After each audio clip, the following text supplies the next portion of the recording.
حەمد و سەنا و سوپاس و ستایشی بێپایان بەخوای پەروەردگاری جیهان، درود و سەلام لەسەر پێغەمبەری ئازیز و خۆشەویستمان صلی الله عليه وسلم و لەسەر ئەهل و بەیت و هەموو یاران و هەمووشون کەوتوانیان تا کۆتا زەمان. سەلامی خوا لە هەموو لایەکتان بێ بینەڕانی خۆشەویست. پێخۆشحاڵم لە حەڵقەیەکی نوێی بەرنامەی ئەحکامەکانی ڕەمەزان هاتمەوە خزمەتی ئێوەی بەڕێز. حەڵقەی ئەمڕۆمان حەڵقەی دەیەمە. لە دوو حەڵقەی پێشووە باسی جۆرەکانی ڕۆژومان کرد، باسی ئەو ڕۆژوانەمان کرد کە فەرزە و واجبە، و هەروەها باسی ئەو ڕۆژوانەمانش کرد کە حرامە ڕۆژوتیا بگیرێت، ئەو ڕۆژانەی کە حرامە ڕۆژوتیا بگیرێت، و هەروەها باسی ڕۆژوەکانی سونەتیشمان کرد، ئەو ڕۆژانەی کە سونەتە ڕۆژوی تیا بگیرێت. و ملاحەزەیەک هەیە لەسەر ئەوە کە ڕۆژوی سونەت ئایا ئینسان بۆ مەسەلەی نیەتەکە، کەسێک ئەگەر نیەتی نەهێنابێ شەو، طبعاً بۆ ڕۆژوی فەرز ئەبێ نیەت هەر لە شەوا هێنرابێ، پێشی فەجر ئەبێ نیەتی ڕۆژووی هێنابێ، ئەمە بۆ ڕەمەزان، بۆ ڕۆژوی فەرز. بەڵام بۆ ڕۆژووی سونەت زانایانمان فەرموویانە حەتاوەکو بانگی نیوە ڕۆژ، پێشی بانگی نیوە ڕۆژ، ئەگەر هیچی نەخواردبێ ئەتوانێت نیەتی ڕۆژووی سونەت بێنێ، ئەگەر هیچی نەخواردبێ ئەتوانێت نیەتی ڕۆژووی سونەت بێنێ. بەنسبەت بەربانکردنەوە یان ڕۆژوو شکاندنیش، ڕۆژووی فەرز مەگەر ئینسان مضطر بێت و زۆر ناچار بێ بیشکێنێ، ئەگینە حرامە بیشکێنی. بەڵام ڕۆژووی سونەت دروستە ئینسان بیشکێنێت. پێغەمبەری خوا صلی الله علیه و سلم فەرمێ ئەو کەسەی ڕۆژووی تەتەووع ئەگرێ خۆی ئەمیری خۆیەتی، ئەتوانێت بیگرێ و بەردەوام بێ، ئەتوانێت بیشکێنێت، ئاساییە و دوایش قەزای لەسەر نییە. طبعاً هەنێ لە عولەما ئەڵێن دوایی قەزای ئەکاتەوە، قەولێکەیە لەو بارەوە، بەڵام قەولی ئەرجەح و بۆچوونی ئەرجەح ئەوەیە کە قەزای لەسەر نییە. ئەمڕۆ باسی جۆرێکی تر لە جۆرەکانی ڕۆژوەکەن کە ئەویش ڕۆژووی مەکروهە. چەند ڕۆژێک هەیە تایە کەراهەتی هەیە ئینسان بە ڕۆژوو بێ، یعنی بە ڕۆژوو نەبوون باشترە لەو ڕۆژانە، بە ڕۆژوو نەبوون باشترە. ئینسان ئەگەر ڕۆژووشی تا بگرێت گوناحبار نابێ، حرام نییە، بەس ڕۆژوو نەگرتن لەو ڕۆژانە باشترە. یەکەمیان بەتەنیا ڕۆژووگرتنی ڕۆژی جمعە. ئەگەر ڕۆژووی جمعە بەتەنیا بگری بۆ سونەت، یعنی ئەگەر بەتەنیا بیگری بەبێ ئەوەی ڕۆژێ لە پێشیا و یان ڕۆژێ لە دوایە، ئەوە کەراهەتی هەیە و پێغەمبەری خوا صلی الله علیه و سلم قەدەغەی لێ کردووە. جمهوری عولەما ئەڵێن مەکروهە، جمهوری عولەما بە مەکروه هێزانن لەبەر ئەو حەدیثانەی کە لەو بارەیەوە هاتووە. یەکێکیان حديثك أبو هريرة كأفرمي في غمر صلى الله عليه وسلم فرمي: لا تصوموا يوم الجمعة إلا وقبله يوم أو بعده يوم. روجي جمعة روجي ثيا مقرن إلا يان لبيشيا روجي بقرن يان لباشيا روجي بقرن. للروايات كتري أو حديثها هاتوا إن يوم الجمعة يوم عيد. في غمر فرمي صلى الله عليه وسلم: روجي جمعة روجي جشنة، روجي جژنە، فلا تجعلوا يوم عيدكم يوم صيامكم. روجي جژنتان مەکەن ڕۆژوو گرتن، إلا أن تصوموا قبله أو بعده، یان ڕۆژێ لە پێشیا بگری یان ڕۆژێ لە دوایە بگری. و لەبارەی ئەوە حەدیثێکی ترمان هەیە، ابن عباس گەڕێتەوە فەرمووی پێغەمبەر صلى الله عليه وسلم فەرمووی: لا تصوموا يوم الجمعة وحده. فەرمووی ڕۆژی جمعە بەتەنیا ڕۆژوو مەگرن. هەروەها طبعا ئەبوو حەنیفە و محەممەدی کوڕی حەسەن و کۆمەڵێک لە عولەما و تویانە دروستە ڕۆژی جمعە بەتەنیاش بگیرێت. حتا هەندێکیان فەرموویانە سونەتیشە. طبعا ئەمە شتێکی نامعقولە و بەرامبەر بەو حەدیثانەی کە هەیە لەو بارەوە، بەڵام ئەم قەولانە هەیە. من بۆیە باسیەکەم هەر حەزەکەم بەڕێستان ئاگداریتان هەبێ کە هەندێک وایان وتووە، حتا مالیکیەکان، ینی لە قەولێکە لە لای مالیکیەکان ئەڵێ حتا ڕۆژێک لە پێشەوە و ڕۆژێکی لە پاشەوە نەگری دروستە ڕۆژی جمعە ئینسان بە ڕۆژوو بێ. بەڵام ئەوەی کە خلافی تیانە ئەوەیە کە سنەتە ڕۆژی جمعە بگیری ئەگەر ڕۆژێک لە پێشە یان ڕۆژێ لە دوایە بگری. إمام طحاوي فرمويتي ثبت في السنة طلب صومه والنهي عنه والأخير منهما النهي. أفرمي لا سنة هاتوا كالروج جمعة إنسان تيا روجو بقري وهروها لسنة شهاتوا نهي ليكردوا كوا روجو تيا بقري ونهيك آخر وكو حديثة يعني كوابو ما دام أو أخيرة أو وريري لو باروا.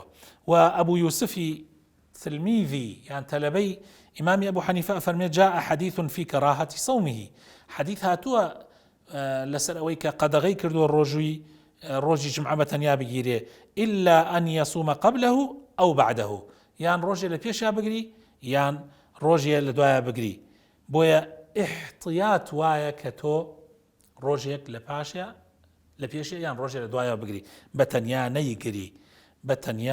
نيقري بلى لا حديثة طبعا إمام شوكاني هروا فرمي أو حديثة كان بلغاك جويري كتشي حارث خواهي الرازي بيت خيزاني في غمر صلى الله عليه وسلم أفرمي أن النبي صلى الله عليه وسلم دخل عليها يوم الجمعة في غمر إخوة صلى الله عليه وسلم روجي جمعة هات بولاي وهي صائمة لكاتك أو بالرجبو جاء في غمر إخوة صلى الله عليه وسلم فرمي روجك يعني روجي بيشود قرتوها فرمي نخير فرمي أي روجي دهاتو بتماي بيجري فرمي نخير دي فرمي بربان كرو بيشكينا يعني تاو كابو أما بلغي لسرويك بتنيا روجي جمعة كراهتي هي يعني قد غيل يكراوة كوا إنسان روجي تابقري هروها لو روجانيك كراهته بتنيا بجيري روجي شمان حديث هاتوه في غمر أفرمي صلى الله عليه وسلم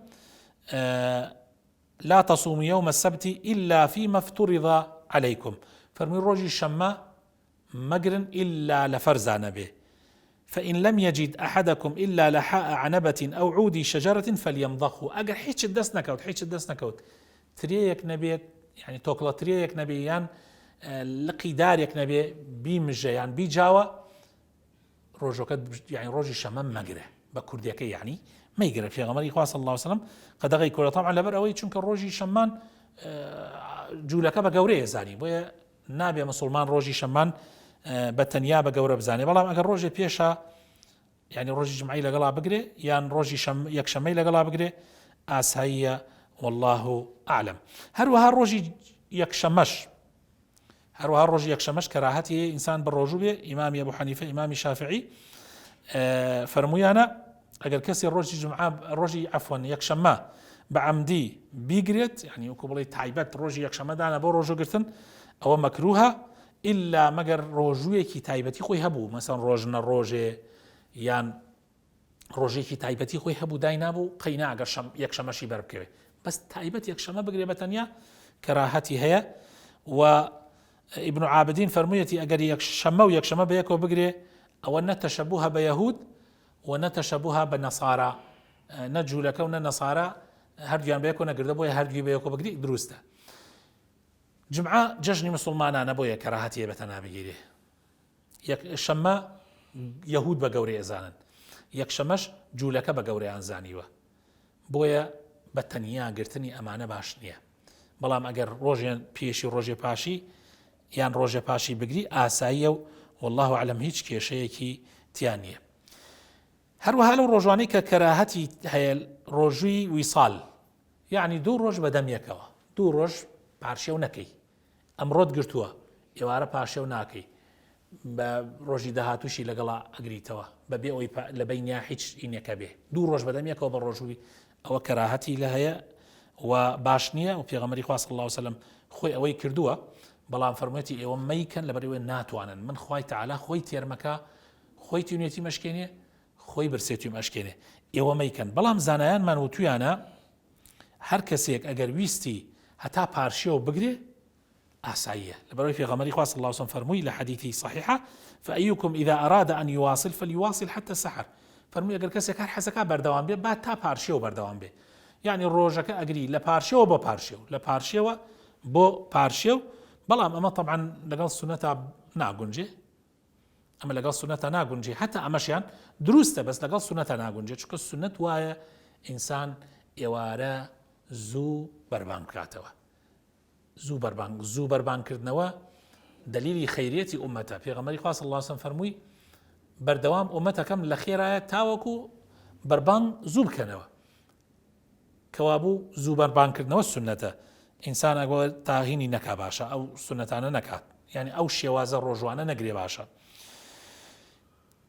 یەکێکتر لەو ڕۆژوانەی کە کەراهەتی هەیە ڕۆژووی هەموو ساڵەکە بەیەکەوە، هەموو ساڵەکە بە ڕۆژوو بەیەکەوە بوو. پێغەمبەری خوا صلی الله علیه و سلم فەرمووی لا صام من صام الأبد، فەرمووی ئەو کەسەی کە بەردەوام بە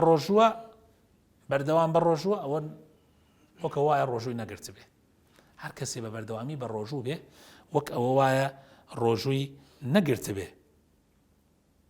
لە حەدیثی ترە هاتووە پێغەمبەری خوا صلی الله عليه وسلم إمام أبو قتادة يجرته فرمي عمر فرمي يا رسول الله كيف بمن يصوم الدهر كله، فرمي أي پیغمبر خوا چۆن ئەگەر کەسێک هەموو ساڵ بە ڕۆژوو بێ فرمي لا صام ولا أفطر، نە ئەوەتانێ ڕۆژووی گرت بێ ئەوەتانێ ڕۆژووی نەگرت بێ، هیچ خێرێکی دەست ناکەوێت، یعنی هیچ خێرێکی دەست ناکەوێت. بۆیە کەراهەتیە تۆ خۆت ماندووەکەی خۆت عەزیەتە دەیشتی وا چۆنە بێ. ئینسان جسمشی پێویستی بە ئیسراحەتە. عەبدوڵڵای عەمری کوڕی عاص وای ئەکرد پێغەمبەری خوا صلی الله علیه و سلم قەدەغەی لێ کرد، فەرمووی باش ناکەی، فەرمووی ئەگەر بکرێ لە مانگێکا 3 ڕۆژ بگرە. وتی ئەی پێغەمبەری خوا من زواتر لەوە زیاترم پێکرێ.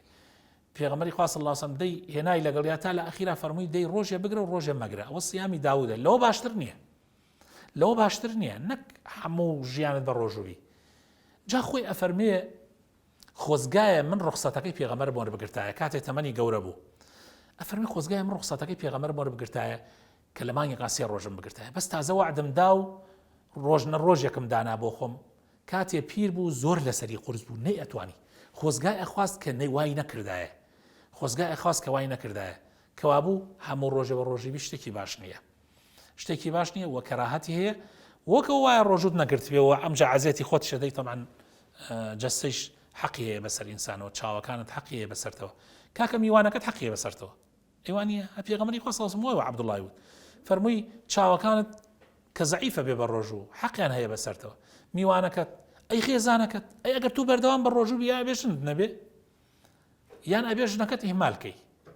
ئەگەر ژنەکەت ئیهمالکەی طبعا ئەوە گوناحێکی زۆر گەورەیە، ئەگەر ژنیش نەهێنی هەر بڕیار بدەی ژن نەهێنی هەتا ئەویش هەر گوناحبارە بێ، چونکە ئەوش سونەتی پێغەمبەر نییە صلی الله عليه وسلم. کەوابوو زۆر گرنگە ئینسان ئاگای لە خۆی بێ. طبعا هەندێک لە عولەما وتویانە دروستە ئینسان ڕۆژوو وەکو ئیمامی غەزالی دروستە وتێتی ڕۆژووی ئەبەد دروستە بیگری، یان هەندێک لە شافعیەکان وتویانە دروستە بیگری، بەس مەقسەدیان ئەوە نەبووە کە هەموو ڕۆژەکان بە ڕۆژووی، نا وتویانە ئەو ڕۆژانەی کە حرامە لێی دەرکە و ئەتوانی ڕۆژەکانی تر بگری.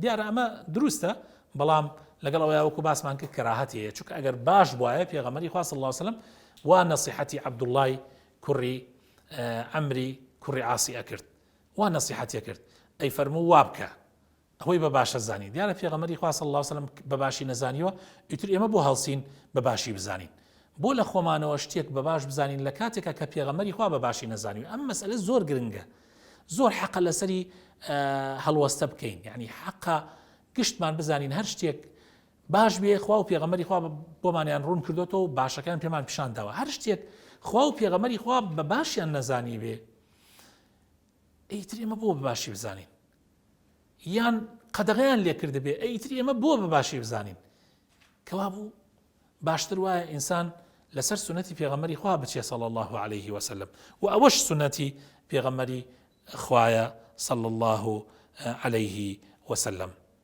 داواکارم لە خوای پەروەردگار بەخاتر ناوە جوانەکانی خۆی ڕەحمات پێ بکە، ڕۆژوو تاعەت و عیبادەتی ئەم مانگە پیرۆزەمانێ قبوڵ بکە.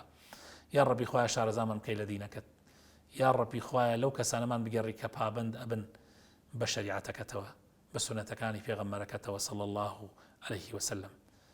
سبحان ربك رب العزة عما يصفون وسلام على المرسلين والحمد لله رب العالمين.